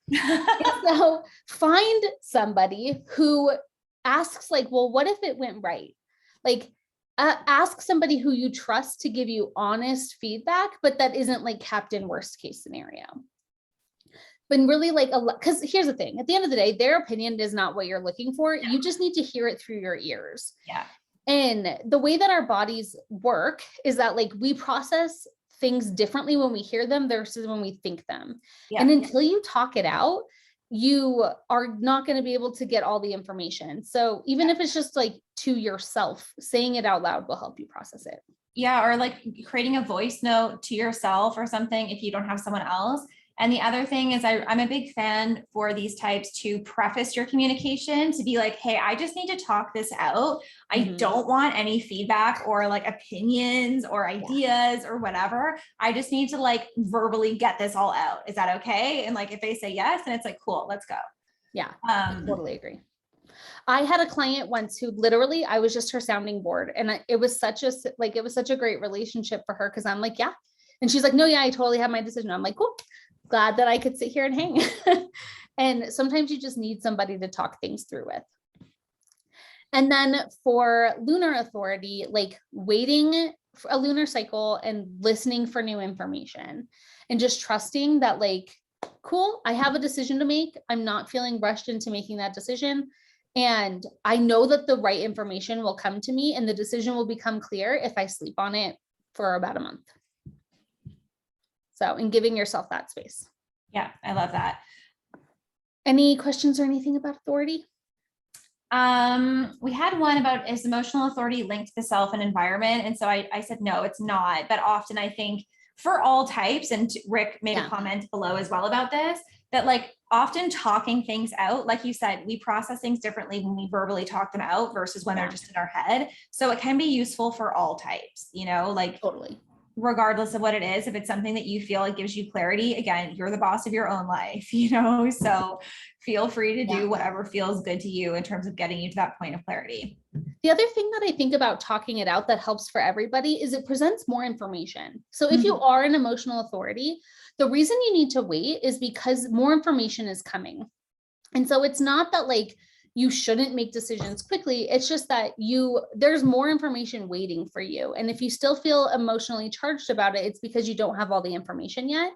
And that's true for all of us, right? Like if you have splenic authority or sacral authority, which is kind of like a yes or no answer, talking it out gives you more information, which will only then solidify your decision. Yeah. And so it's just about getting all the information before making the decision, but you don't have to, like for me with splenic authority, I know what I'm going to do. I'm going to talk about it because like, there's part of me that needs to process it out loud, but like, I already know what I'm going to do. Yeah. Yeah. So, yeah. Rochelle says, do you think talking it out helps those with a defined throat? Yeah, 100%, probably more so than other people. Totally. But yeah. And is it true if you have a defined sacral and spleen, then your body in response is even stronger than only sacral?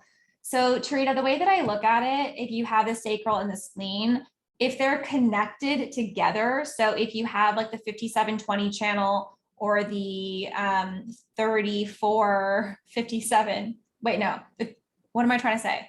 If you have the 5027, or the 5734, so that any of the channels that directly connect the spleen to the sacral, then it's like your splenic instinct and your sacral response are very much one. So it's like, if you're responding, then your spleen is like, yeah, we're on board. This is the right time. So, but I mean, so sure, potentially it's even stronger than if you only have sacral, but to me, it's just like, it doesn't matter. Yeah. Like like, don't worry about kind of like Just splitting trust hairs with this. Yeah. Trust it and don't be afraid to change it. Yeah. And also, I was going to say really quick before we hop onto this slide, with manifestors, like with informing, that's talking it out, right? Like you don't have to listen, but like informing people of your process is only going to solidify your decision making. Yeah. Yeah. So this is a lot of information and I definitely recommend going back and watching it again. But I wanted to kind of touch on, okay, but how do I apply this to my next launch? And so there's a few things that you can do to really start to apply this without like having to completely scrap whatever you're doing now and take action. So the first thing is start showing up in alignment to attract an aligned audience. So doing whatever lights you up, cranking your own little flashlight, like listening to your urges and informing your audience and being like, this is the greatest thing that's coming. Really like find that alignment with your communication style and lighting yourself up. And that is what will attract an aligned audience. Like that's kind of the first step, is really find alignment with what you're talking about and the right people will find you. And then take your type into account when you're planning your next launch. So if you're a manifesting generator and you're like, oh my God, I really want to go, like run, girl, run fast as you can. Or if you are a manifester, like listen to those urges. If you're a projector, be like, I am going to like see where the opportunities lie here, and really like take that into account when planning your next launch. And then make decisions from your authority. Really tune in to that authority and just start making decisions that way. And the more you do, the more it will build up that muscle and the more you'll trust it. And then start experimenting with those profile energies. I think that like if you have a 4 and you don't have a network, that's a really great opportunity to get into a room and be like, okay, what are some networking opportunities that I can put myself into? I am like, again, I don't people, that's a no for me, but like getting into a room with people or starting to build connections with other people. Or if you have like the 3, like start trying new things, throw that spaghetti at the wall and see what happens, because that's what will, the lessons from that are what will inform what goes forward. So start to play with those energies and say like, okay, today I'm going to do this and see what happens. And just let it be an experiment. Like let it all unfold. Practice these things and do what feels good. Trust your authority and go from there. So yeah. Any questions? I love that. Thank you so much, Jess. I know we're a little bit over time. Do you still have time for a couple questions? I do. I can do a solid 10 minutes. Okay, perfect. So I know Eva, I don't know, I think you're still here. You said you had a question about projectors. Yeah. So you can see the chat now, right, Jess? I can. So yeah. Eva said, do you have maybe a quick tip for me, 3-5 spleen and projector? If my passion is crafting fantasy accessories like crowns, but I'm not interested to sell, running an Etsy shop or stuff, but collaborate with photographers, magazines, other creatives, movie productions, costume designers. I don't have a business yet. How could I do it sustainable? I love this question. So from what I'm reading, it's like creation is your passion, right? And just kind of sharing your creations. Do you cultivate like collections of things and create like beautiful collections, or like what is really the part of it that feels really good for you? And then with the, like, again, with the 3, I think it's going to be putting things out there and seeing what the response is. You are here as a projector to create things for generators to respond to. And when I realized that, like the way that I show up on social media changed. It's not about responding to my audience, it's about creating things for them to respond to. And so as a non-sacral, our job is like, we can really, it's an opportunity, not our job. I hate that word, but like an opportunity to create things for other people to respond to. And so how, like, what kind of response do you want to elicit? And how, like, what would feel the most aligned to you, whether that's like cultivating collections of things or like building a network or building like notoriety, like again, up on that stage as like the go-to person in creating these things, like what feels most in alignment to you, and then try it and see what happens. I hope that helps. Yeah, experimentation for the win. Yeah, completely. So I'm seeing Trisha's question for MGs, can we trust our urges for social media like a manifestor, or should we be showing up abundantly like a generator? Trust your urges. And like, yes, to both, right? Like so the difference between a manifesting generator and a manifestor on social media is like a manifestor is gonna go hard for like 3 weeks and then ghost for 3 months. And that's fine. You are here to like jump from thing to thing and share whatever lights you up, because the people who follow you are looking to you for your perspective on whatever it is that you're sharing. So it's not so much that like they're really interested in crafting, but they are interested in your perspective on crafting, and they just want to be in whatever energy that you're in.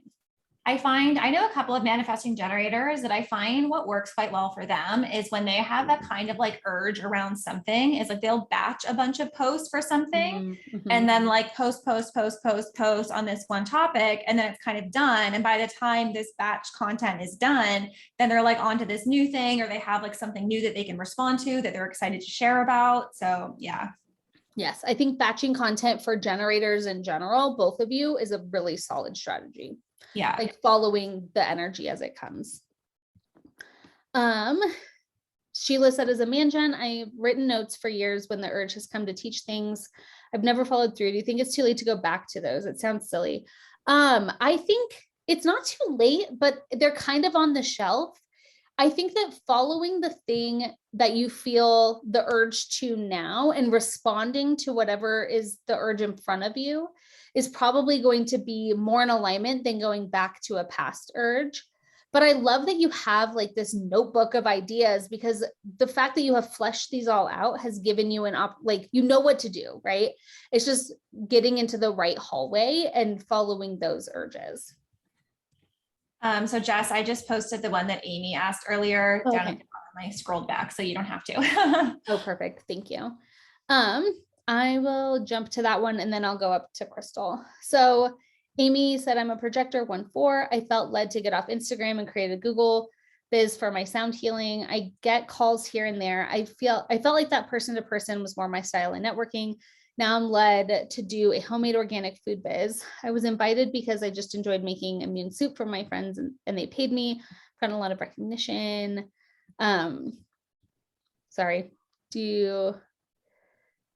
Okay, so I don't believe in the difference between a trial and a real launch. I think that like you put it out there, because I think the reason why we do trial launches is because we're afraid, right? It's like, well, if I only dip my toe in, then if people don't like it, I can come back. Especially as a projector, like you're not here to dip your toe in anything. You're here to like fully lean into whatever it is that you're doing. And so I think that you have gotten enough recognition and invitations to move forward, even like internally, to move forward with this. And I would definitely, so for me, a 1-4 tells me that you need to have a plan and you need to build some networking relationships. And so your friends are a great place to start. And then like giving them the tools to share you with other people, like word of mouth is where it's at. So it doesn't surprise me that getting off of Instagram felt really good for you, because your business is not going to come from Instagram. It's going to come through word of mouth and through people like, oh my God, have you tried her soup? Like it had changed my life. Like that is really what's going to make your business thrive. Yeah. And so, yeah, I think that you launch it, like give it a shot, have a plan, and then allow word of mouth to really fuel that. Okay, so just so we can stay kind of on track, Ariane messaged me asking if she could just like speak her question out. Yeah. And then we have a question from Crystal, and then we have one from Aranza. And then I think we'll probably call it for that. Okay. So Ariane, I'm not sure if I'm saying your name correctly, but if you want to unmute yourself quickly, go ahead. Hi. Hello. And yeah, you did say my name correctly. Thank you for that.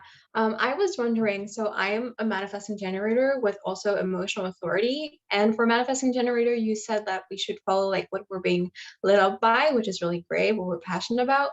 Then when you talked about emotional authority, you said that we should wait until like the decision is not emotionally charged anymore. And that included being excited about it. Mm-hmm. So where's that distinction? Where's that balance? Because I'm kind of confused by that. I so grateful you asked this question.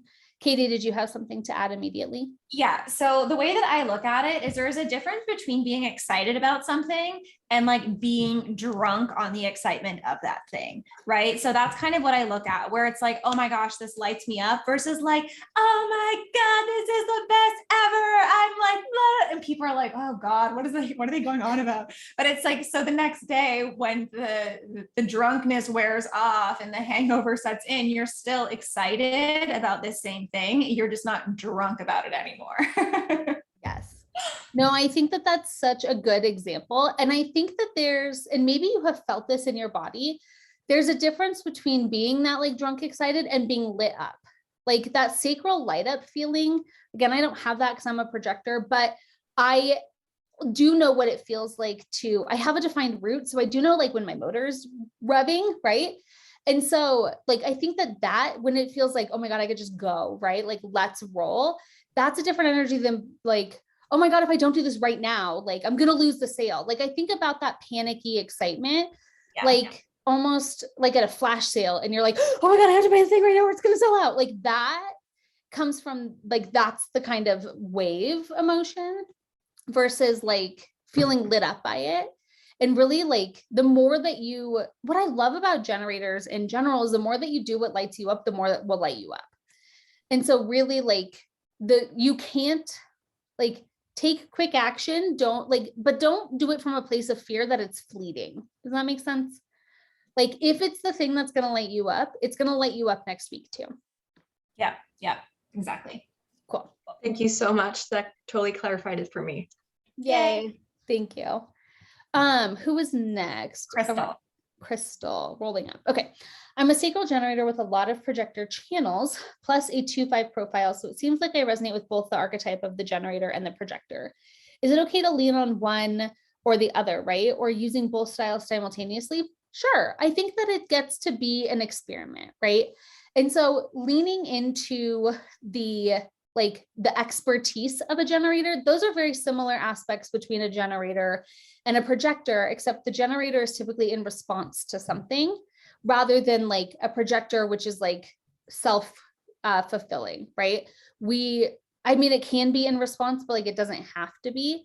So looking at the things that like light you up, it is probably going to be in response to something. Don't try to force creating something, but yeah, like show up, be in that expert energy, shine that light, and then trust your sacral. And so I would say like, it's experiment with all these energies, right? Like if you don't have a 4, but you're like, I just love people, try networking, right? See if that brings aligned opportunities to you. I'm not saying that if you don't have something, you can't do that thing. So yeah, play with it and see what feels good. Yeah. Aranza, reposting my question. Thank you for reposting. What would be a recommendation to start or cultivate a network without getting drained energetically? The internet. So I am a projector, obviously, as well, and an introvert. And one of my favorite things about the internet is that for me, like energetically, I am alone in my office right now. And this feels very different than being in person with a lot of people at a networking meeting.